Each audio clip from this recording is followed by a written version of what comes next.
Hello दोस्तों, कैसे हैं आप सभी का यूपी एग्जाम्स वाला में एक बार फिर से स्वागत है। आज मैं आप सभी के सामने लेकर आया हूं डाइस के बहुत ही शानदार टिप्स एंड ट्रिक्स की एक शॉर्ट वीडियो। इस 10 मिनट के सेशन में आप सीखेंगे कि आखिर डाइस को इतने आसानी से रिवाइज भी किया जा सकता है। क्लोज डाइस की हम बात करेंगे, ओपन डाइस के लिए हम नेक्स्ट सेशन जब भी बनाएंगे आपको जरूर बताएंगे। तो अगर हम डाइस को बात करें तो सबसे पहले डाइस को दो पार्ट में डिवाइड किया जाता है, एक ओपन डाइस और एक क्लोज्ड डाइस। देन एक क्लोज्ड डाइस को दो पार्ट में डिवाइड किया जाता है। क्लोज्ड डाइस को अगेन आपके दो पार्ट में डिवाइड किया जाता है, एक जनरल डाइस और एक स्टैंडर्ड डाइस। स्टैंडर्ड डाइस यानी कि मानक पासा, जनरल डाइस यानी कि साधारण पासा। दो तरीके के आपके पासे होते हैं। अगर हम दोनों को देखें तो दोनों देखने में समान होते हैं, ये भी ऐसे दिख रहा है, ये भी ऐसे दिख रहा है, तो देख करके कोई भी अंतर पता लगाना बहुत मुश्किल है, लेकिन अंतर पता लगाया जा सकता है। कैसे? कि कहता है कि मानक पासा की विपरीत सतह का योग हमेशा 7 होगा।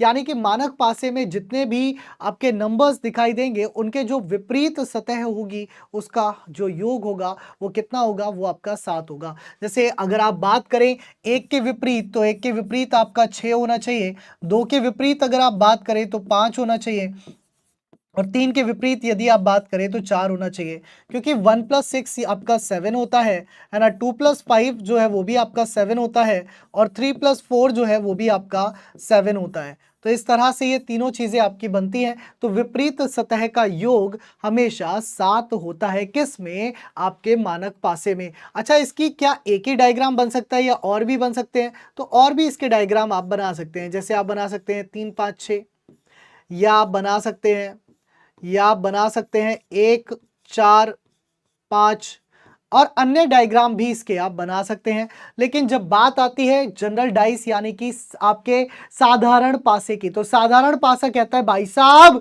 हम पड़ोसी से हमें विपरीत से कोई मतलब नहीं, हमें मतलब होता है हमारे पड़ोसियों से। साधारण पासा कहता है कि दो पड़ोसी सतह का योग जो है वो 7 होना चाहिए। तो दो पड़ोसी सतह का योग मतलब कि ये दोनों देखिए 4 + 3 कितना हो गया, 7 हो गया। इसके अन्य अगर डायग्रामेटिकली रिप्रेजेंटेशन देखूं तो मैं यहां पर 1 6 4 अगर कर दूं तो यहां देखो 1 + 6 ये भी कितना हो गया, 7 हो गया। तो जब पड़ोसी सतह का योग 7 हो जाए तो वो क्या बन जाएगा, साधारण पासा। इसके अलावा एक और ट्रिक है, इन दोनों का अंतर करती है, वो ये कि आपके मानक पासे में केवल संख्याएं आ सकती हैं जब भी, लेकिन जबकि साधारण पासे की अगर वो बात करेगा तो यहां पर संख्याओं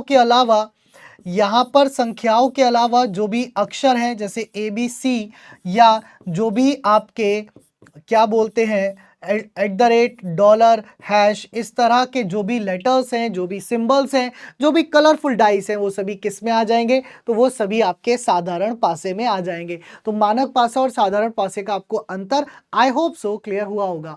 मानक पासा कहता है विपरीत सतह का योग 7 होना चाहिए और संख्याओं के अलावा हमारे पास कुछ नहीं आएगा, जबकि साधारण पासा कहता है दो पड़ोसी सतह का योग 7 होना चाहिए और संख्याओं के अलावा भी सब कुछ हम अपने अंदर आ सकते हैं, जैसे नंबर्स, जैसे आपके अल्फाबेट्स, जैसे आपके सिंबल्स, जैसे आपके कलर्स, कुछ भी आए वो सभी साधारण पासा बन जाएंगे।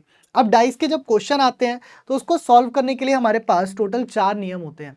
डाइस के क्वेश्चंस को सॉल्व करने के लिए हम 4 नियम का यूज करते हैं, जिसमें पहला नियम मैं बोल रहा हूं, आप लोग अपनी कॉपी में नोट डाउन भी कर लीजिएगा क्योंकि यहां पर मैं समझा देता हूं। जिसमें पहला नियम कहता है कि यदि एक पासे को 2 बार फेंका जाए और उसमें एक सतह समान हो, तब वह समान सतह विलुप्त संख्या के विपरीत होती है। तो डाइस का पहला नियम कहता है if a dice is thrown twice and one face is common, then this common face is opposite to the missing number. तो डाइस का पहला नियम देख लीजिए, कहता है यदि एक पासे को 2 बार फेंका जाए, है ना, यदि एक पासे को 2 बार फेंका जाए और उसमें दो एक सतह समान हो, तो यदि एक पासे को 2 बार फेंका जाए और उसमें एक सतह समान हो, तब वह समान सतह विलुप्त संख्या के विपरीत होगी। तो समान सतह जो है वो किसके विपरीत हो जाएगी, विलुप्त संख्या के। वो किसके विपरीत हो जाएगी, विलुप्त संख्या के।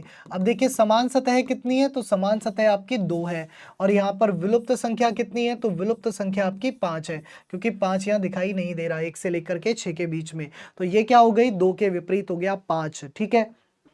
दूसरा नियम कहता है यदि पहली बात तो लिखते रहिएगा जो चीज मैं बोल रहा हूं। सेकेंड रूल कहता है डाइस का कि यदि किसी एक पासे को 2 बार फेंका जाए और उसमें एक सतह समान हो और वो समान सतह एक ही स्थान पर हो, एक ही सतह पर हो, तब पड़ोसी सतह अपने आप एक दूसरे के विपरीत हो जाएंगी। If a dice is thrown twice and one face is common and this common face is at the same place then the adjacent sides are opposite to each other। कहने का अर्थ हुआ कि यदि एक पासे को 2 बार फेंका गया और उसमें एक सतह समान है और वो समान सतह एक ही जगह पर है, तो यहाँ पर समान सतह कौन है? 2 है, और 2 जो है वो एक ही जगह पर है, तो 2 का इधर से पड़ोसी और इधर से पड़ोसी विपरीत हो जाएगा। यानी कि कहने का अर्थ है कि 4 के विपरीत हो जाएगा यहाँ पर 1, 4 के विपरीत हो जाएगा यहाँ पर 1, और 2 का इधर से पड़ोसी 5 है और 2 का इधर से पड़ोसी 3 है, तो 5 के विपरीत क्या हो जाएगा आपका? 3। तो 5 के विपरीत क्या हो जाएगा आपका? 3। अच्छा, और 2 के विपरीत कौन होगा? तो ये बच्चा इस बात को जानता है कि 2 के विपरीत कौन होगा, तो 2 के विपरीत वो सतह है जो यहाँ पर विलुप्त है, और यहाँ पर विलुप्त है 6, तो 2 के विपरीत 6 होगा। अब डाइस का तीसरा नियम अगर हम जाने, तो डाइस का तीसरा नियम कहता है कि यदि किसी एक पासे को 2 बार फेंका जाए, और उसमें 2 सतह समान हो, तो भाई बची हुई सतह एक दूसरे के विपरीत हो जाती है। कि if a dice is thrown twice and 2 faces are common then the remaining faces are opposite to each other. अब यहां पर भी ये वाली बात फॉलो होती है। कैसे? आप देखिए क्या कि यहां पर क्या हुआ, आपका 5 भी दिया है और 5 भी दिया है, और 2 भी दिया है और 2 भी दिया है, तो जो बची हुई सतह है वो 3 और 6 है, तो 3 और 6 क्या हो जाएंगे? एक दूसरे के विपरीत हो जाएंगी। इसको एक और टर्म में आप देख सकते हो, वो क्या? अगर आपसे कोई पूछे अब 5 के विपरीत क्या होगा और आपसे कोई पूछे अब 2 के विपरीत क्या होगा, तो याद रखिएगा 5 के विपरीत वो सतह होगी जो यहां दिखाई नहीं दे रही, और 2 के विपरीत भी वो सतह होगी जो यहां दिखाई दे नहीं रही है, अर्थात 1 या 4।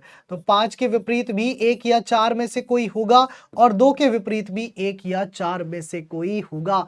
बिना विपरीत हुए तो काम बनेगा नहीं। तो चाहे 5 के विपरीत 1 हो या 5 के विपरीत 4 हो, ऐसे ही 2 के विपरीत 1 हो या 2 के विपरीत 4 हो। एक डाइस का और नियम बचता है, और डाइस का चौथा नियम बचता है कि यदि क्लॉकवाइज नियम आपके सामने आ जाए। क्लॉकवाइज रूल कहलाता है घड़ी के दिशा अनुसार।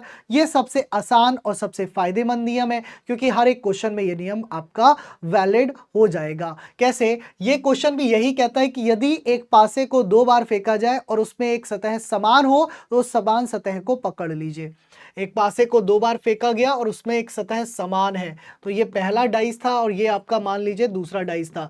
तो समान सतह को पकड़ लीजिए, इधर से 3 पकड़ लीजिए और इधर से भी 3 पकड़ लीजिए। पहले डाइस में भी आपने 3 पकड़ा और दूसरे डाइस में भी आपने 3 पकड़ा, फिर आप क्लॉकवाइज चलना शुरू करिए।